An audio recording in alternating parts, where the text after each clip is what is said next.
Border in chaos? Alaska cut off? These were the questions echoing across the north as news broke and panic began to spread. The truth behind the headlines. What was really happening on the ground, and how much of the panic was justified? The Klondike highway buzzed with tension. Cars and trucks lined up at the Fraser border, drivers glued to their phones, rumors swirling. The air was thick with uncertainty, as people tried to make sense of the conflicting reports. Social media exploded. "Canada's sealing the border, Alaska's cut off!" Posts and tweets spread like wildfire, each more alarming than the last.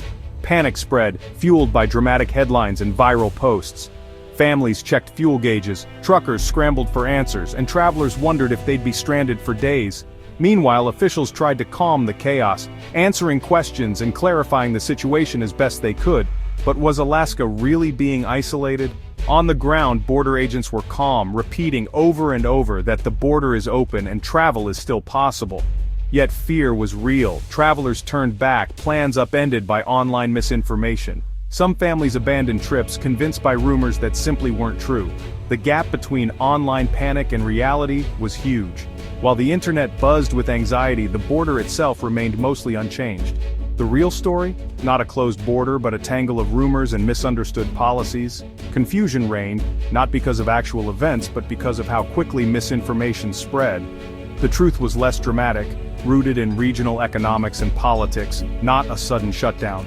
Local businesses and communities continued to operate, adapting to the uncertainty. The real crisis wasn't at the border, it was in the spread of misinformation, and the confusion it left in its wake for everyone trying to cross. The Klondike Highway, a vital artery connecting the Yukon to Alaska, has seen its share of drama over the years. From gold rush days to modern trade routes, it has always been a lifeline for the region. Despite the panic, the highway remained open, a testament to the resilience of the people who rely on it. Travelers continued their journeys, albeit with a bit more caution and a lot more questions. In the end, the Klondike Highway stood as a symbol of connection, not division. The border remained a gateway, not a barrier, reminding everyone that even in times of uncertainty, the road ahead is still open. Let's set the record straight. The U.S.-Canada border is fully open for travel to and from Alaska, with both governments confirming there are no plans for a shutdown. Officials on both sides have stated clearly, there are no closures and no new restrictions are being considered at this time, according to a recent joint press release. The recent panic was sparked by a misunderstanding online, but both U.S. Customs and Border Protection and the Canada Border Services Agency have reassured travelers that operations remain normal. In fact, over 10,000 vehicles cross these highways every week without incident. No blockades, no slowdowns, just routine travel. Any closure would be a major event, announced by both governments in advance and covered widely by the media. That simply hasn't happened. What's really happening? Policy discussions are ongoing, but there's no executive action or emergency measures in place. For the most accurate updates, travelers should rely on official government websites and announcements, not viral social media posts. As one border official put it, the border remains a symbol of cooperation, not conflict. We're committed to keeping it open and safe for everyone. So rest assured, the border is open and there's no shutdown in sight. So what's really happening? Let's dig deeper into the facts, numbers, and real-world impacts behind the headlines and social media buzz. British Columbia is considering new tolls for commercial trucks, an economic move, not a border closure. The proposal would charge up to $150 per trip for heavy vehicles, aiming to generate an estimated $40 million annually from the thousands of trucks that use these vital routes every day. The goal is to fund much-needed road maintenance. According to provincial data, heavy trucks account for over 60% of highway wear and tear on the Alaska-Canada corridor, which sees more than 200,000 commercial crossings each year. These routes are essential lifelines for trade and travel, with over $700 million in goods moving between Alaska and the lower 48 annually. Alaskan businesses worry about higher costs, fearing that tolls could make goods more expensive. For example, a small grocery chain in Anchorage estimates that new tolls could add $10,000 a year to their shipping expenses. But ultimately, it's a debate over how to pay for infrastructure, not a question of sovereignty or access. Meanwhile, Yukon is reviewing its trade policies. Officials are examining regulations on agricultural imports and trucking standards, but these are early-stage discussions about harmonizing agreements, not the creation of new barriers or restrictions. No new tariffs or checkpoints have been proposed. Online, these two separate issues have been merged into a single dramatic story. fueling confusion and anxiety with viral posts and misleading headlines. One viral tweet falsely claimed the border was shut down, sparking thousands of shares before being debunked by officials. In reality, neither situation involves closing the border or stopping Americans from transiting. According to border authorities, daily crossings remain steady, and no new restrictions have been enacted. Everyday travel and commerce continue as usual. The confusion? It's simply two local policy debates happening at the same time, not a coordinated blockade or international standoff. Both governments have issued statements reaffirming their commitment to open borders and ongoing trade. The corridor remains open and active, just with some policy talk, not shutdowns or dramatic changes. For now, it's business as usual on the Alaska-Canada highway, with officials promising to keep the public informed as discussions continue. For Alaskan towns like Skagway, the border is a lifeline, not just a line in the sand. For many here, it's personal. Families, friendships, and businesses stretch across both sides. Skagway and its Canadian neighbors are partners, economically, socially, and in spirit. Locals like Mary, who runs a bakery, say half her regulars are from across the border. When rumors of closure hit, Skagway's leaders reached out, not with panic, but with partnership.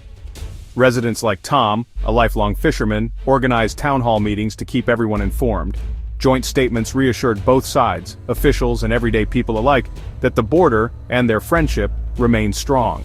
Skagway's response? More communication, more collaboration, and a renewed commitment to cross-border ties. School kids even started pen pal projects with students in Yukon. They're working with BC and Yukon officials, making the case for affordable access. Local business owners and families have shared their stories directly with policymakers. This episode strengthened local resolve. Misinformation won't break decades of cooperation. Residents posted signs reading "Stronger Together" at the crossing. The border here is a bridge, not a barrier. For people like Mary and Tom, it's a way of life. Community, not conflict, is the real story, told in every handshake, every shared meal, and every festival that brings Canadians and Alaskans together. Let's break down the confusion.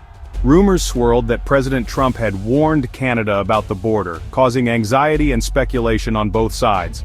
Sensational headlines and viral posts made it seem like a diplomatic crisis was brewing. But what were the actual facts behind these claims? In reality, Trump's remarks were made during a G7 summit and had nothing to do with Alaska, border policy, or any threat to close the border. The comments were general, referencing trade frustrations, not specific actions or ultimatums. As the story spread, crucial context was lost, and the original meaning was distorted. Media outlets, eager for attention, often highlighted the most dramatic interpretations. By quoting Trump out of context, they amplified a narrative of confrontation that didn't match the facts. This is a classic example of how media framing can escalate a minor comment into a major controversy. Official records and diplomatic statements confirm there was no U.S. threat, no formal protest, and no secret negotiations. The supposed border warning was simply a misinterpreted remark, not a policy shift or diplomatic incident. Social media accelerated the confusion, blending Trump's summit comments with unrelated local issues like British Columbia's toll proposal into a single misleading narrative. This convergence of stories is a textbook case of how misinformation spreads online. The facts are straightforward. There was no border closure, no trade war, and no travel ban. Official border data shows uninterrupted crossings, and trade statistics remained stable throughout the period in question. The real debates were about local policy, such as infrastructure funding and tolls, not about international standoffs. Community leaders focused on practical solutions, not on escalating tensions. Alaskan communities responded with unity and resilience, prioritizing cooperation and clear communication over panic or rumor. Local officials worked to reassure residents and keep information accurate. The border remained open and functional, serving as a vital link for trade and travel. There was no disruption to daily life or cross-border business.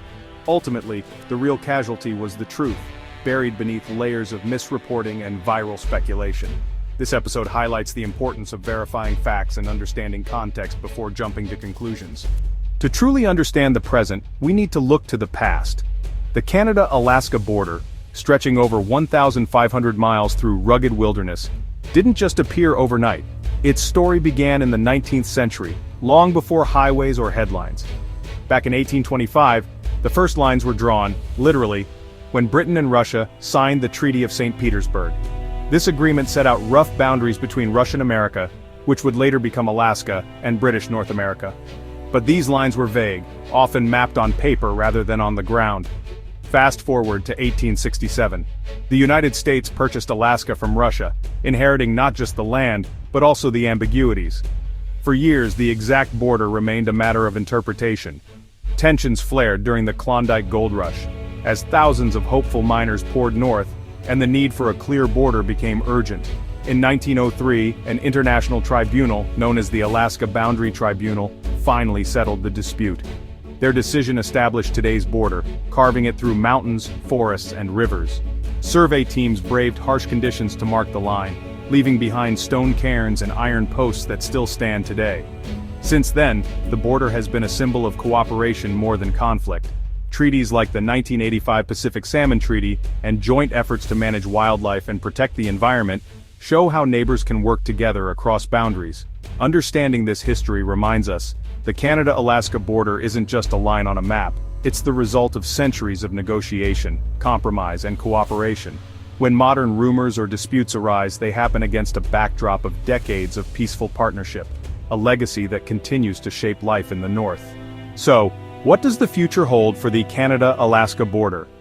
While history tells a story of negotiation and cooperation, the next chapters are still being written by governments, experts, and the people who call the borderlands home. Experts point to several possible scenarios. Some believe climate change could have the biggest impact, as melting permafrost and shifting weather patterns make travel and infrastructure more challenging. Others warn that global politics and new trade agreements might bring fresh tensions or fresh opportunities for collaboration. There's also the question of technology. With drones, smart sensors, and digital checkpoints, border management could become both more efficient and more secure. But privacy advocates urge caution, reminding us that technology should serve communities, not just control them. What about the people who live along the border? Local residents and indigenous communities hope for a future built on trust, respect, and open dialogue. Many dream of more cross-border festivals, joint conservation projects, and educational exchanges that bridge cultures instead of dividing them. No one can predict exactly what's next, but one thing is clear, the Canada-Alaska border will keep evolving, shaped by the same forces, cooperation, resilience, and hope, that have defined it for generations. The story isn't over. In fact, it's just beginning a new chapter.